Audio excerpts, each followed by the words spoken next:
Glória a Deus! Bem-vindo a mais uma célula e a Alfa Morumbi. Glória a Deus pela sua vida. Quero dar as boas-vindas a todos que estão aqui na sua reunião presencial e também a você que depois vai estar assistindo esse vídeo gravado. O Senhor tem uma palavra para falar ao seu coração. A palavra de Deus sempre vai nos instruir, nos consolar e nos exortar. Ela vai produzir em nós algum efeito, mudança, transformação, alegria, plenitude, muitas vezes tudo isso junto.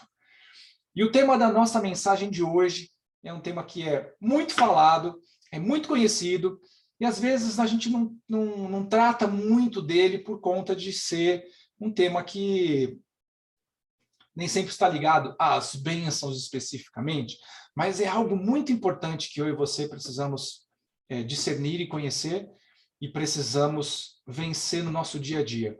É uma batalha que nós travamos todos os dias, não tem como nós vencermos uma vez por todas, mas é a cada dia uma luta para vencer nessa área, e essa luta é muito importante que a gente vença, porque sem isso nós não conseguimos manter a nossa santidade e continuar na presença de Deus. Amém? Nós vamos falar sobre a tentação.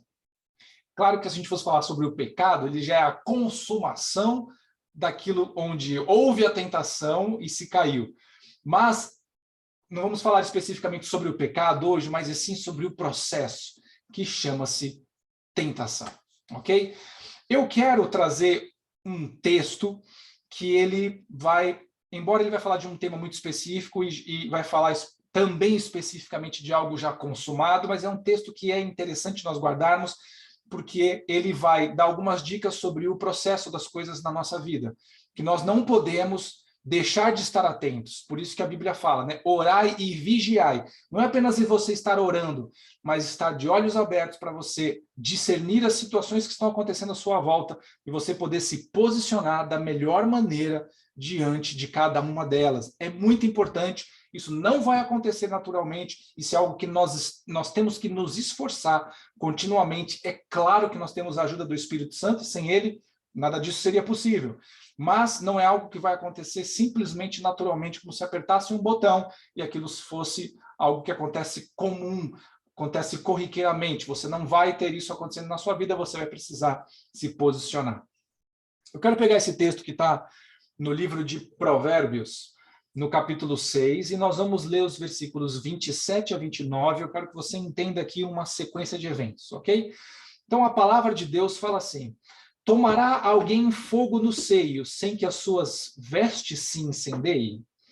Ou andará alguém sobre brasas, sem que se queimem os seus pés? Assim será com o que se achegar à mulher do seu próximo, não ficará sem castigo todo aquele que a tocar.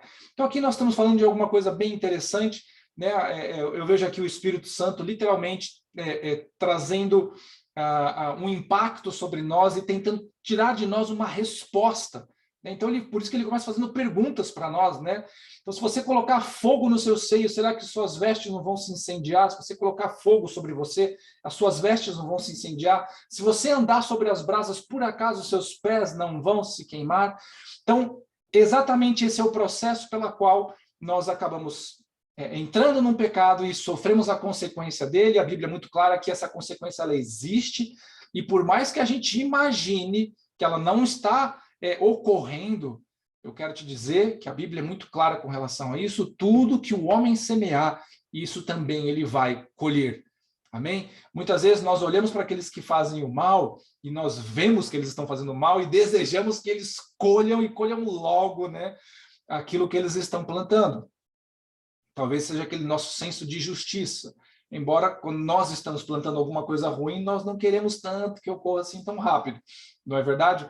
Mas é fato de que não importa se eu, você, o ímpio ou o santo, ou aquele que busca o Senhor, aquele que não busca. Porque as leis espirituais, elas são únicas e elas ocorrem independente do que eu creio ou deixo de crer. Elas são leis, ok? Então, quando eu quebro uma lei, essa lei, ela acaba me quebrando de volta. Então, nós estamos falando aqui sobre um processo. Não pode alguém andar sobre a brasa sem queimar seu pé?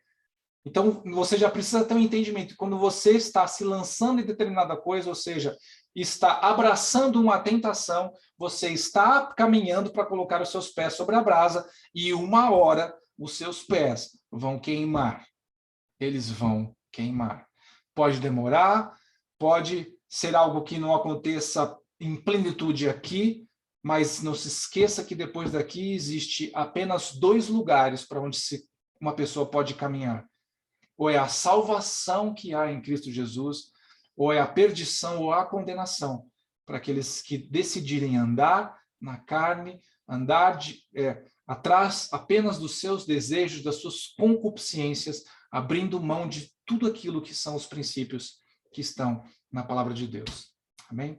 É uma palavra séria, demanda que nós também tenhamos seriedade para encará-la e absorvê-la, tá bom? Quero dar uma pequena introdução para vocês. Todos os dias, como eu falei, nós somos tentados de alguma maneira para que nós tenhamos alguma ação que não seja algo correto, algo bom, algo que seja que Deus tenha estabelecido. Então, de alguma maneira, estamos sendo tentados a estar fora da vontade de Deus, ok? Isso é tão verídico que quando você vai ver a oração do Pai Nosso, que é a oração modelo, ok? Só para lembrar, quando Jesus estabeleceu a oração do Pai Nosso, conhecida como Pai Nosso, na verdade, uma oração modelo, na qual ali tem uma série de características muito importantes na nossa comunhão com o Senhor. Então, ele estava apenas usando um molde para falar, você ore assim, que tem que conter estas coisas. E uma das coisas que precisa conter numa oração é o que ele fala lá, não nos deixeis cair em tentação, não nos deixeis entrar nas tentações. Ou seja, nos dá força, discernimento, nos faz sensíveis às coisas que estão acontecendo à nossa volta, para que nós não venhamos a cair inadvertidamente em alguma tentação, ok? E você tem que se lembrar que Jesus também passou pelas tentações, como eu e como você, então não adianta você explicar para o Senhor, olha, meu Deus, as tentações são maiores do que eu, tá? Jesus vai falar assim, eu vivi na sua carne, ok? E não vem falar que eu era Deus, não, porque assim, eu era Deus, mas assim, não vem falar que eu tinha todos os meus atributos de Deus, porque eu abri mão de todos os meus atributos de Deus para viver numa carne como a sua e depender apenas do Espírito Santo. E ele venceu. Se ele venceu, ele não venceu no sentido de falar para nós, olha, eu sou Deus, eu venci, vocês não podem vencer. Nós também podemos vencer. Ok? Mas também não vamos ser nem hipócritas, nem vamos ficar nos achando muito no sentido de que, eu não peco nunca. Porque a própria Bíblia fala que aquele que diz que não tem pecado é mentiroso, ok? Nós estamos lutando contra o pecado, mas eventualmente podemos cair. Que é diferente daquelas pessoas que não querem nem saber se é pecado ou não, porque o negócio é se lançar, que não é o nosso caso. Aqueles que amam o Senhor procuram fazer a vontade dele, porque é dessa maneira que nós o agradamos, quando nós caminhamos na sua santidade. É assim que nós damos prazer a Deus e ele espera isso de nós, tá bom? Tem um texto de 2 Timóteo que é muito importante que você guarde, e é bem facinho porque é 2 Timóteo 2, 22. Tá bom? Você não tem como errar e você vai decorar. 2 Timóteo 2, 22. São 4 2 que a gente tem aqui, tá? Lá nesse texto diz assim, foge, outrossim, das paixões da mocidade. Segue a justiça, a fé, o amor e a paz, com os que, de coração puro, invocam o Senhor. Muito interessante que essas paixões da mocidade, literalmente, são tentações. Ok? Então, o que ele está falando aqui com relação às tentações? Tentação a gente resiste. É assim que funciona. Vem uma tentação, eu vou ficar forte aqui, eu não vou cair. É ela que vai cair, mas eu não vou cair. É assim que funciona com relação às tentações? Gente, é claro que com o nosso crescimento espiritual, existem momentos na nossa vida que algumas tentações que se levantam, elas já não fazem nem mais sentido para nós. Não fazem mais nenhum sentido. Mas outras que ainda podem nos influenciar de alguma maneira, essas, como nós vamos fazer? Como a gente vai lutar contra elas? Foge, outrossim, das paixões da mocidade. Então aqui já tem uma dica. Foge. Se você está enfrentando uma área onde você tem dificuldade de vencer, não perca seu tempo. Vira as costas e foge. Como diziam alguns generais aí de combates e de guerras, é melhor você retroceder, ok? É melhor você recuar para você poder manter o seu exército para lutar mais um dia do que você se expor a uma situação onde você vai ter quase com certeza uma derrota, que pode vir a fazer com que você perca essa guerra. Então é muito importante você guardar isso.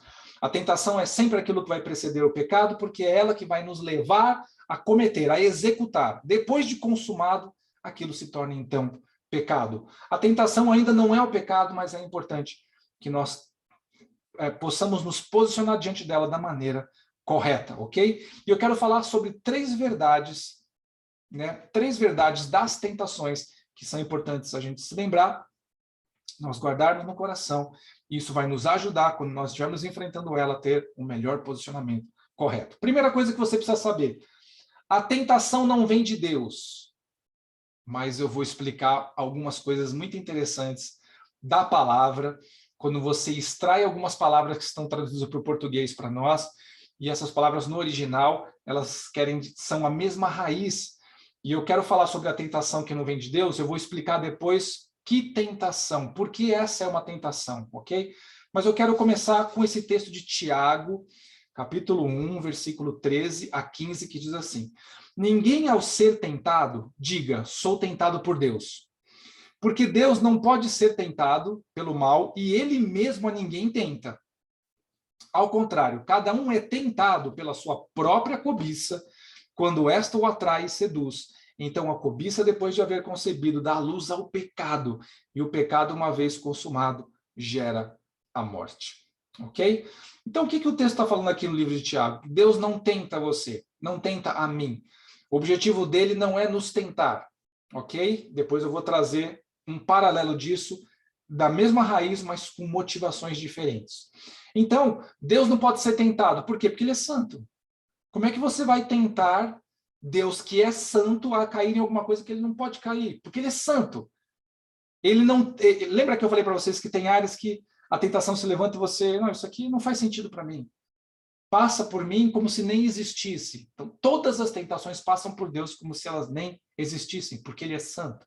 Ok? Nós temos áreas onde estão, vamos dizer assim, desenvolvidas, maturadas, tratadas, que vencem com certeza e com facilidade as tentações, e tem outras que a gente demanda atenção. Isso é muito interessante quando você vê, por exemplo, uma pessoa que não pode ir no shopping sem que saia do shopping com alguma sacola de compras na mão. Uma pessoa que não consegue entrar num lugar onde tenha muitas lojas e simplesmente apreciar o que tem lá sem levar alguma coisa. Não sei se você conhece alguém assim. A gente está falando assim, brincando, mas eu vou falar para vocês que tem pessoas que têm compulsão por compras. Aqui não vou entrar no mérito, né, do que acontece dentro da alma dessa pessoa, por que ela precisa disso, mas pessoas que entram num shopping e vão comprando coisas, às vezes até com um dinheiro que nem tem, porque isso é uma forma de trazer, né, um apoio emocional, de trazer alguma satisfação emocional, coisas dentro da alma dela, enfim. Então, dentro dessa condição, né, se você é uma pessoa que não tem controle dentro de um shopping, a melhor coisa que você deve fazer é você primeiro aprender a controlar antes de entrar lá, e que não entre, para que você não venha trazer problemas. Estou falando aqui brincando com vocês, mas seria mais ou menos isso, né? Então, nós temos que estar atento às áreas que nós temos limitações e áreas que nós temos fraqueza, ok? Então, se Deus não nos tenta, quem é que nos tenta? Porque a tentação existe, ela não aparece do nada, ela não brota. Quem nos tenta, com certeza, é o nosso adversário, é o diabo, ok? Mas perceba que nesse texto aqui, também fala que cada um é tentado pela sua própria cobiça. O que quer dizer isso? Quer dizer que dentro de nós, de cada um de nós, existem áreas que ainda não estão, assim, melhoradas, trabalhadas. Nessas áreas que nós temos essas limitações, são as áreas onde o diabo vai identificar e vai jogar as suas setas tentando nos tirar da presença de Deus, ok? A tentação nada mais é do que levar você a praticar alguma coisa, qualquer coisa, que te tire da presença de Deus. Qualquer pecado, ok? Não entro especificamente, embora eu dê um texto falando dos pecados da moralidade sexual, porque está falando de adultério, mas é em qualquer nível de pecado, tá bom? Então, Mateus 4:1 diz assim: a seguir, Jesus foi levado pelo Espírito ao deserto para ser tentado pelo diabo. Então, o Espírito levou Jesus ao deserto. Mas não foi o Espírito que tentou a Jesus, mas foi o diabo que tentou a Jesus. Essa palavra tentado, gente, no original, que é no grego, ok? Essa palavra quer dizer peirazo. Peirazo, que quer dizer testar maliciosamente, pôr à prova para ver o limite. Então ele usa essa ferramenta, ele usa como ferramenta a cobiça, a fraqueza e a limitação que há no interior do homem para tentar fazer com que essa pessoa se desvie, né, do propósito de Deus. Mas quando a gente fala de Deus, então se Deus não tenta, provavelmente você já deve ter escutado que Deus nos prova, não é verdade?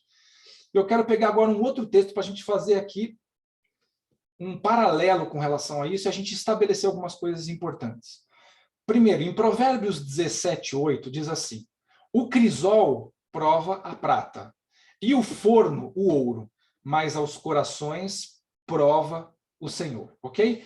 Então, o crisol, para você saber só o que é isso, o que é o crisol prova a prata? O crisol é como se fosse o cadinho, tá? Que se usa, que você põe em fogo e põe um metal lá dentro que vai derreter. No caso, aqui ele está falando do cadinho para a prata, assim como é o forno para o ouro.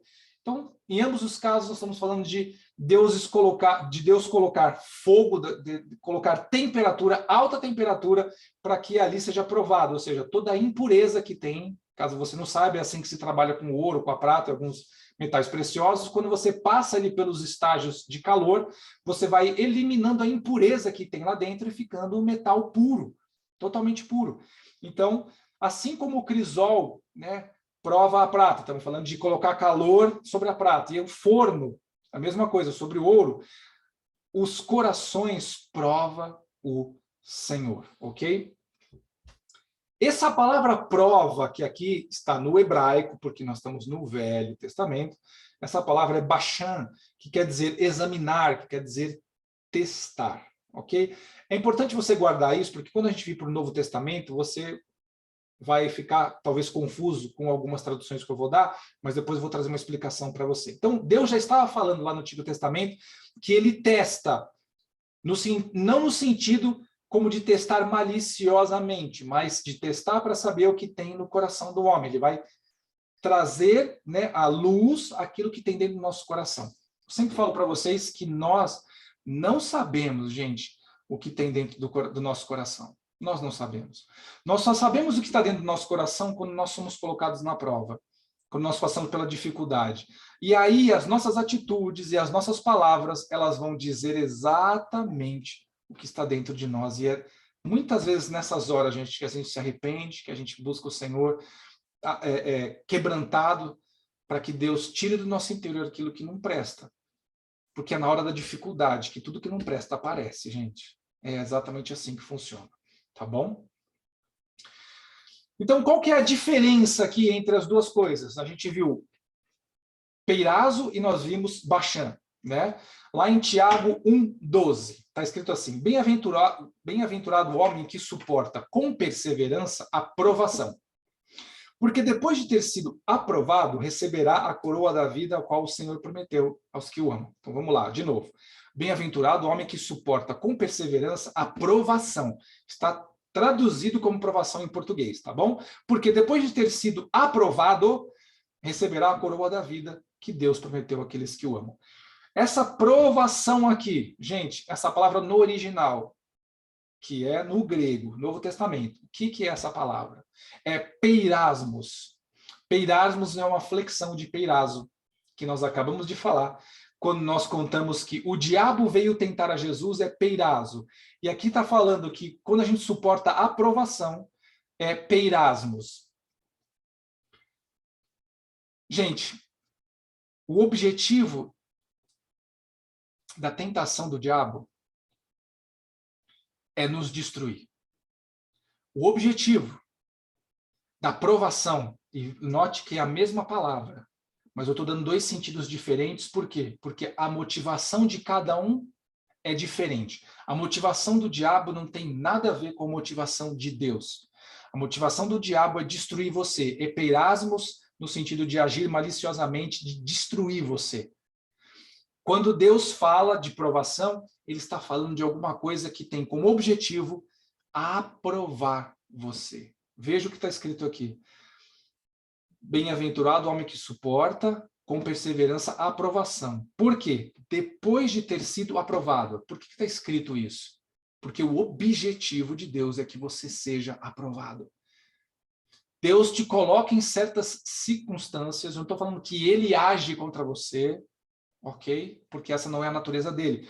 Mas ele permite certas circunstâncias sobre a sua vida para provar o seu coração. Para quê? Para você crescer. Então, às vezes, nós precisamos discernir as lutas que nós estamos enfrentando, que muitas vezes, toda luta que a gente enfrenta, a gente põe a culpa no diabo, a gente ora repreendendo, a gente ora, né, envia anjos, e Senhor, faz sentir o tamanho do teu pé na cabeça dele, e assim. Mas tem momentos, gente, que as lutas que nós estamos enfrentando é a resistência de Deus, porque nós precisamos mudar alguma coisa dentro de nós. E você pode resistir, atacar, você pode declarar, tudo que você quiser contra o diabo, mas não vai mudar nada a sua situação, porque o que Deus está permitindo acontecer na sua vida e na minha é para o nosso crescimento. Nós precisamos discernir. A prova de Deus tem como objetivo nos aperfeiçoar. Ele não faz isso para que nós sejamos afligidos, ele não tem prazer no nosso sofrimento, ele não tem prazer nas nossas perdas. Entenda, não tem. Ele não se alegra. Mas Deus está olhando aonde nós não conseguimos chegar. Gente, nós passamos 80, 90, 100 anos sobre essa terra. O que são 100 anos comparado com a eternidade? É muito difícil, né? Porque a gente não tem parâmetros. Vou te dar um outro número. O que são 100 anos comparados com 1 trilhão de anos? Explica para mim o que é uma fração de 100 anos comparado com 1 trilhão de anos. A eternidade não tem nenhuma comparação com 1 trilhão de anos. Não tem uma comparação. Mas só para você ter um número na sua cabeça. 100 anos e 1 trilhão não é nada. É uma gota d'água no oceano. Só que nós nos esquecemos que esse tempo daqui vai passar. Vai passar para mim e para você, vai passar para todos. Mas depois vem a eternidade. Deus está mirando lá na eternidade. Amém? Deus está mirando aonde nós não conseguimos alcançar. Então a prova, muitas vezes vai produzir em mim e você algo que nós precisamos. Que é diferente da tentação que Satanás vai trazer, cujo objetivo é destruir você. Amém? Segundo tópico, não somos tentados acima da nossa resistência. Muito legal isso. Lá em 1 Coríntios 10, 13 está escrito: não vos sobreveio tentação que não fosse humana, mas Deus é fiel e não permitirá que sejais tentados além das vossas forças. Pelo contrário, juntamente com a tentação vos proverá livramento, de sorte que a possais suportar. Tentação aqui. O que é? Peirasmos, de novo, ok? Prova, experimento. A raiz é peirazo, que é prova, experimento. E você vai ver muita gente que tem esse discurso, né? Essa tentação foi mais forte do que eu e eu não pude resistir. Na verdade, talvez a gente tenha usado estratégias erradas, não compreendendo com o que nós estamos lidando. Então, como eu não sei com o que eu estou lidando, muitas vezes eu vou ter ações que não vão condizer com aquelas circunstâncias e eu vou me colocar numa situação muito complicada, ok? Então, o que é importante aqui?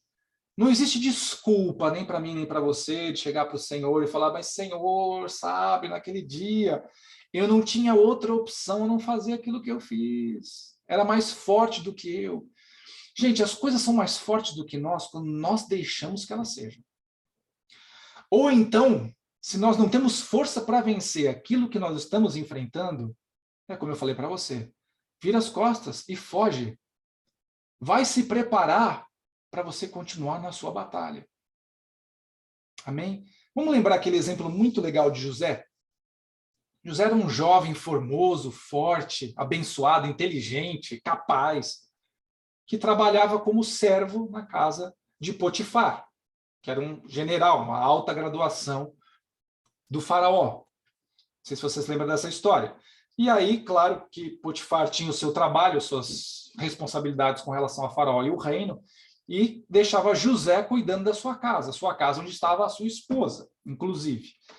E a esposa de Potifar se engraçou com José e tentou, de alguma maneira ali, seduzi-lo, né, levá-lo para as últimas circunstâncias.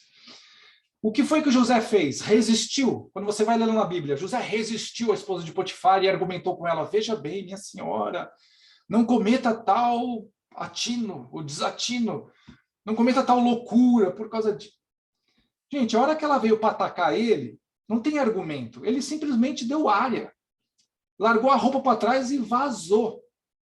Por quê, gente? Diante de certas circunstâncias, não tem como você resistir.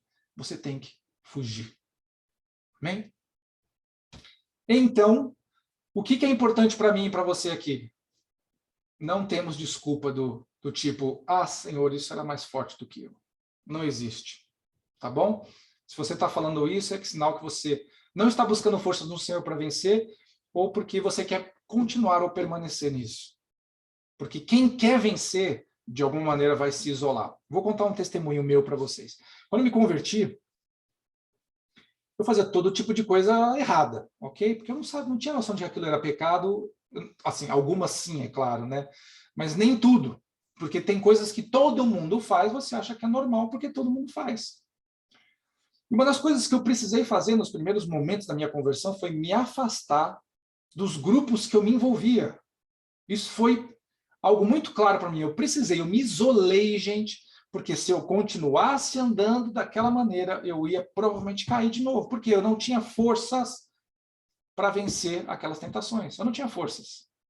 Então, do lugar onde Deus estava me tirando, se eu continuasse permeando aquele meio, quando eu falo isso, eu não falo de pessoas, eu falo de circunstâncias, de situações, ok? De circunstâncias e situações. Mas se você continua dentro dessas circunstâncias e situações, você não muda. Você acaba sendo vencido. E do mundo que eu estava saindo, eu não queria voltar. Então foi necessário eu fugir, gente. Eu literalmente fugi para ganhar forças, para que quando eu estivesse de novo nesse meio, aquilo não tivesse mais nenhuma influência sobre mim. Volto a falar, não estou falando de pessoas, estou falando de circunstâncias e situações. Amém? Então, gente, vai ter aquele discurso que está em Mateus 26, 41, que o sujeito vai usar achando que isso vai ser uma boa desculpa, afinal de contas está na Bíblia. Mas quando você vê lá Jesus falando assim, vigiai e orai para que não entreis em tentação. O espírito, na verdade, está pronto, mas a carne é fraca. Jesus já falou isso, gente, o espírito está pronto, mas a carne é fraca. Carlão, a carne é fraca. Jesus falou, ele está ciente, eu estou me lançando, abrir mão da responsabilidade, porque ele mesmo já disse. Só que é o seguinte, ele não disse isso que você está imaginando. Ele não te deu uma desculpa para você cair diante das tentações e pecar. Ele não te deu. Creia. Se você entendeu isso, você entendeu muito errado. Ok? Então, só para a gente voltar aqui. O que é tentação aqui? Peirasmos, de novo, prova, experimento. E esse texto aqui, gente, foi tirado justamente daquele momento em que Jesus está no Getsemane, próximo de ser entregue por Judas e traído, e já ser levado prisioneiro, ok? No Getsemane para ser já condenado. E aquele momento ele entra em oração, vocês devem lembrar disso, porque é um texto bastante conhecido, que Jesus vai orar ao Pai, né, e pede para passar o cálice, porque ele sente aquela angústia, mas ele entende que esse é o chamado dele, é o propósito dele, e ele se coloca na posição, falando, Senhor, mas seja feita a tua vontade, não a minha. E ele deixa os discípulos ali, próximos dele, e pede para os discípulos estarem orando, mas quando ele volta, os discípulos estão dormindo, e não foi uma vez só, foi mais de uma vez, os discípulos continuam dormindo, e ele está falando, por que vocês estão dormindo? Acorda! Vigiai e orai para não entrar em tentação. Se vocês entrarem em tentação, do jeito que vocês estão, vocês vão cair. E, gente, é dito e feito. Eles ficaram dormindo. E quando fala do cansaço, sabe? Não é um cansaço físico, mas um cansaço emocional, talvez de ver todas as palavras que Jesus trouxe sobre o destino que ele ia ter, aquilo que ele precisava cumprir, e eles não estavam, sabe, entendendo direito aquilo, ou não estavam entendendo, ou não queriam entender. Enfim, não é esse o mérito da questão, mas como eles estavam abalados emocionalmente, em vez de eles se colocarem na posição, eu vou orar então, eles não oraram, eles dormiram. E quando foi a hora H, gente, quando foi o momento necessário, eles não só foram tentados, mas caíram. Só lembrando, Pedro negou Jesus 3 vezes. Os discípulos, gente, com aquela confusão toda quando Jesus foi preso, não tinha mais ninguém para ir com ele. Jesus, eu vou contigo. Ou virasse para aqueles soldados e falasse assim, vocês vão levar Jesus? Leva a mim também, porque eu ando com ele. Quantos desses você encontrou aí na sua Bíblia? Nenhum. Área, fugiram. Então, o que Jesus estava falando aqui, que era muito importante que eles, para não caírem na tentação, estivessem nesse momento orando, né? E buscando a Deus. Por quê? Aqui, a carne é fraca, que é aquilo que eu estava falando para vocês, o discurso da desculpa, mas a carne é fraca. Aqui, Jesus não está dizendo que nós somos pessoas fadadas ao pecado porque a nossa carne é fraca. O original dessa palavra, no grego, é a carne, né, ou a nossa existência, a nossa alma é frágil. Quando você tem alguma coisa frágil, você não toma um cuidado especial com ela. Você quer ver uma situação legal? Assim, entra numa loja de cristais. Você anda numa loja de cristais que nem se você estivesse andando na academia, por exemplo. Eu, quando entro numa loja de cristais, gente, eu ando assim, com distâncias, e olhando bem. Porque basta uma cotovelada, um chutinho, bateu, encostou, cai, quebra. Quebra porque é frágil. Então, o que Jesus está falando é o seguinte, o Espírito é o Espírito Santo quem trabalha, é o Espírito Santo quem fortalece. Mas a nossa alma é frágil. Ele não está dizendo que a nossa alma é frágil no sentido, é isso mesmo, a sua alma é frágil, e se você pecar não tem problema, porque ela é frágil mesmo. Não, ele não está falando isso. Ele está falando assim, cuide da sua alma.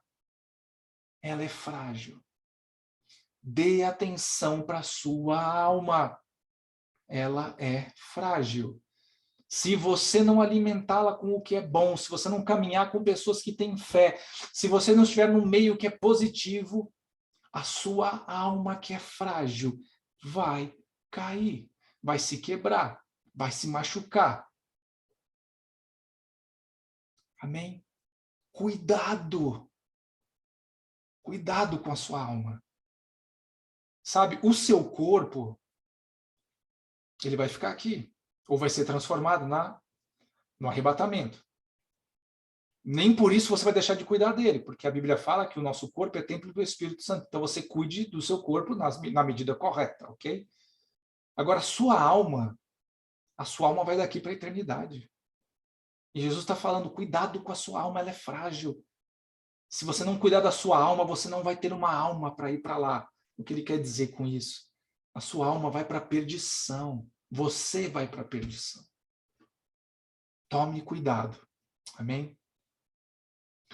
Mas o que é legal que esse texto nos fala é o seguinte, aquele que permanece no Senhor, aquele que tem entendimento que a alma é delicada, e aquele que insere na alma a palavra de Deus, que busca em oração, que lê a Bíblia, que vai no culto, que quando tem uma situação onde ele está enfrentando algo que é maior do que ele foge para não se colocar no risco, uma pessoa que tem sabedoria, tem discernimento. Esta pessoa, Deus fala, que você não vai ser tentado acima das suas forças. Ele não vai permitir que você caia. Ele não vai permitir se você estiver nele. Agora, se você não estiver, o seu risco é muito grande. Como eu posso estar em Deus? Caminhar com Deus, gente, é ter sinergia com Ele. Primeiro é ouvir a sua palavra, ler a Bíblia, ou ler, né, a palavra de Deus, e aquelas verdades você assumir para você sem ressalvas, sem você dar uma de advogado do diabo. Então, veja bem, aqui nesse trecho, aqui nesse artigo, né, o parágrafo tal, o artigo tal, esse aqui é dúbio. Isso aqui dá uma dupla interpretação. Quero te dizer, a palavra de Deus não dá dupla interpretação coisa nenhuma. Quem dá dupla interpretação é o homem. Mas Deus não trabalha assim. Amém? E por último, para nós fecharmos, Deus sempre vai livrar os piedosos de cair em tentação. Quem são os piedosos? Gente, às vezes a gente lê alguns textos, algumas palavras, fala piedoso. O cara que é piedoso é o cara, o cara bonzinho, é o cara que olha para todo mundo e está sempre preocupado com o próximo, né? Não tem, faz parte, mas não é só isso. Aqui a origem disso é falar justamente daqueles que caminham com Deus. Lá em 2 Pedro, capítulo 2, versículos 7 a 9, está escrito assim: E livrou o justo Ló, afligido pelo procedimento libertino daqueles insubordinados, porque este justo, pelo que via e ouvia quando habitava entre eles, atormentava a sua alma justa cada dia por causa das obras iníquas daqueles. É porque o Senhor sabe livrar da provação os piedosos e reservar sob castigo os injustos para o dia do juízo. Provação. Veja, não está escrito tentação, está escrito provação. Mas o que é esse texto no original? Peirasmos. Mas por que não é o mesmo peirasmos do diabo? Porque o diabo tenta para destruir, Deus prova para crescer. Não sei se vocês lembram da história de Ló, e tem gente que olha para Ló e fala assim, Ló merecia ter queimado junto com a cidade, né? Porque ele contendeu ali com Abraão e falou assim, olha, a gente precisa se separar, quer dizer, foi um ingrato com Abraão, vamos se separar, eu vou para o meu canto, você vai para o seu, e ele, na hora que Abraão falou assim, então você escolhe para onde você quer ir, sem problema, e ele fala, eu quero ir para aquelas campinas que tem ali, né, que vão levar até Sodoma e Gomorra, quer dizer, aos olhos era o melhor lugar, tinha água, tinha vegetação, parecia um lugar melhor, mas ele se colocou numa situação tal, quer dizer, aquilo que ele viu foi a tentação dos olhos dele, e ele se lançou naquilo. Só que a proximidade com que ele foi crescendo e chegando em Sodoma e Gomorra, e quando ele se misturou com aquele povo, gente, aí a coisa desandou. Mas é muito interessante que as pessoas que condenam a Ló leiam esse texto para lembrar do seguinte, olha, Ló estava sendo afligido pelo procedimento libertino. Na verdade, gente, se Ló quisesse se livrar daquilo, era simples. Ele levantava acampamento e ia embora. Gente, vamos embora daqui, que isso aqui não está pegando nada. Mas ele se apegou àquele lugar e por causa daquilo que ele viu e ele quis experimentar, e não estou falando do pecado, mas daquilo que o lugar podia fornecer para ele, ele não entendeu que as pessoas que faziam parte daquela localização também impactariam a vida dele. Então não era apenas um pasto verdejante, um córrego ou um rio de águas límpidas, mas o que mais tem além disso? E a Bíblia fala que, por conta dele ter andado com Abraão, e por conta dele ver a experiência e o testemunho de Abraão com Deus, aquilo impactou Ló de alguma maneira. De modo que quando ele chegou lá e esteve em contato com aquelas pessoas, ele sentiu mesmo a aflição. Só que ele não conseguia abrir mão do lugar. Não é que ele desejava ser libertino como aquelas pessoas, não. Ele queria aquele lugar que era um lugar legal, mas tinha pessoas que atormentavam ele, só que ele não tinha o discernimento, a força, ou a vontade de largar tudo para trás e sair daquele lugar que os seus olhos, né, foram seduzidos. E aí fala que Deus olhou para Ló e falou que ele iria livrá-lo da provação. E você repara que nesse texto é muito legal que aparece aí Abraão conversando com Jesus, depois você vai ler lá, é uma cristofania, ou seja, uma aparição de Deus, uma aparição de Jesus em forma corpórea, né? E Abraão troca uma ideia ali do tipo tete a tete, assim, Senhor, mas se tivesse 20 justos lá, o Senhor destruiria essa cidade? Sabe? Ele estava intercedendo por aquele povo e meio que testando qual é o limite de Deus. Gente, você consegue acreditar numa conversa dessa? Você testar o limite de Deus? Esse cara falava com Deus assim, gente, é mais do que eu e você, assim, sabe, face a face. É mais que aqueles amigos de muitos anos que conversam face a face, assim, ó, que tem abertura, que tem liberdade. E foi esse nível de conversa. Mas o muito legal aqui é que efetivamente Deus tira Ló de lá e ele dá oportunidade para todos da família de Ló. A esposa de Ló, que virou a estátua de sal, que você vai ler lá, é porque ela simplesmente não aproveitou aquela oportunidade que Deus deu e ela olhou para trás para se lembrar daquilo que ela vivia lá, porque uma vez que ela estava abandonando tudo que ela tinha, provavelmente o pensamento dela assim, tá, eu abandonei tudo que eu tinha e agora não tenho mais nada. Mas, gente, é melhor a gente não ter nada na presença de Deus do que você ter tudo no inferno. Guarde essas palavras. As tentações vão tentar, desculpa o trocadilho, vão tentar te dar tudo o que você não precisa, dizendo que aquilo aqui é necessário para que você tenha a alegria de viver. E muitas dessas coisas vão te levar para o inferno. É melhor você largar tudo para trás. Eu não estou falando para você largar tudo para trás fisicamente. Entenda. É melhor você perder tudo que você tem para caminhar com Deus do que você querer caminhar levando lixos que vão constantemente te fazer pecar. Amém? Hebreus 12:4 diz assim, ora, na vossa luta contra o pecado, ainda não tendes resistido até o sangue.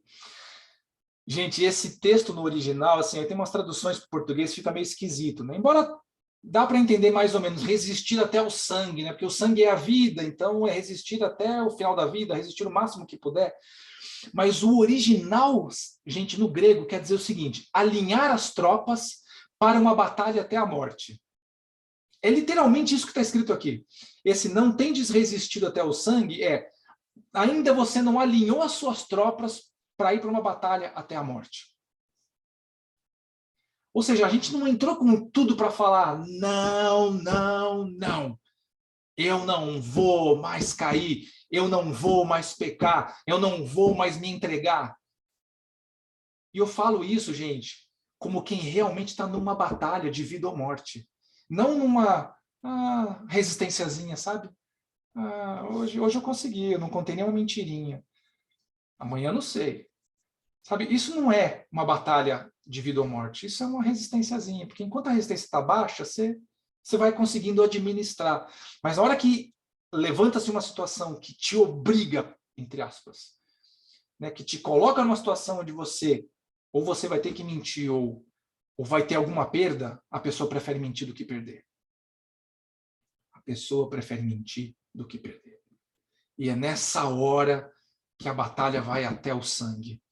Eu perco tudo, mas eu não vou pecar. E é esse nível de comprometimento que Deus está experimentando, que Deus está esperando na minha vida e na sua. É esse nível de comprometimento. Não é alguma coisa, gente, superficial. O evangelho não é superficial. A palavra de Deus não é superficial. Amém? A única maneira da gente poder resistir ao diabo, e aqui está certo como eu falei, nós resistimos o diabo, mas fugimos das paixões. São duas coisas distintas. A gente resiste o diabo na palavra. Como é que Jesus resistiu o diabo na tentação do deserto?